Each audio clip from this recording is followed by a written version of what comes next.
আর নবী সাল্লাল্লাহু আলাইহি ওয়াসাল্লাম বলেছিলেন আজকে থেকে 1400 বছর আগে যে কিয়ামতের আগে আগে এক শ্রেণীর মেয়ে আসবে যারা কাপড় পরেও ন্যাংটা থাকবে। কাপড় পরবে কিন্তু ন্যাংটা থাকবে। নিসাউন কাসিয়াতুন আরিয়া, কাপড় পরেও তারা নগ্ন থাকবে। তিনি বলেছেন তারা নিজেরা আকৃষ্ট হবে, অন্যদেরকে আকৃষ্ট করবে।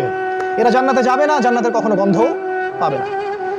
আমাদের নবীজি বলেছিলেন যে দাজ্জাল, এর নাম শুনেছেন? দাজ্জাল আসবে সামনে মানুষের রূপে, অপেক্ষা করতে থাকে। তবে তার অনুসারীরা কিন্তু এখনই অ্যাক্টিভ।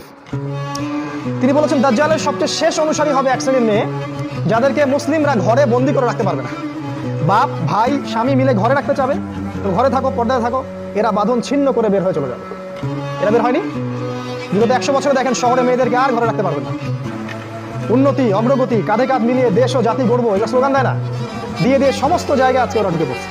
শিক্ষাক্ষেত্রে যাবেন, আপনাকে একটা বেহায়া মেয়ের সাথে বসতে হবে সামনাসামনি। স্কুলে যাবেন, সেখানে জিনা করতে হবে। কলেজে গেলে সেখানে জিনা। চাকরি করতে যাবেন, সেখানেও জিনা। দেশ চালাবেন, সেখানেও জিনা। সব জায়গায়। আর পর্দা তো উঠিয়ে দেওয়া হয়েছে, বলুক আর না বলুক সুকৌশলে উঠিয়ে দেওয়া হয়েছে। একটা মেয়ে যখন নিকাব পরে স্কুলে কলেজে যায়, তাকে ডেকে আনা হয়, তাকে রিমান্ডে নেওয়া হয়, তাকে জিজ্ঞাসাবাদ করা হয়, কি সমস্যা, তোমার সমস্যাটা কি, মুখ ঢেকে আসো কেন? ওদের গায়ে জ্বালা শুরু হয়ে যায় একদম। এই দেশে বাস করেন আপনারা, এই সমাজে বাস করেন, যেখানে একটা মেয়ে স্বতন্ত্রভাবে যে স্বাধীনভাবে হিজাব করবে সেই স্বাধীনতা ওর নাই এখন।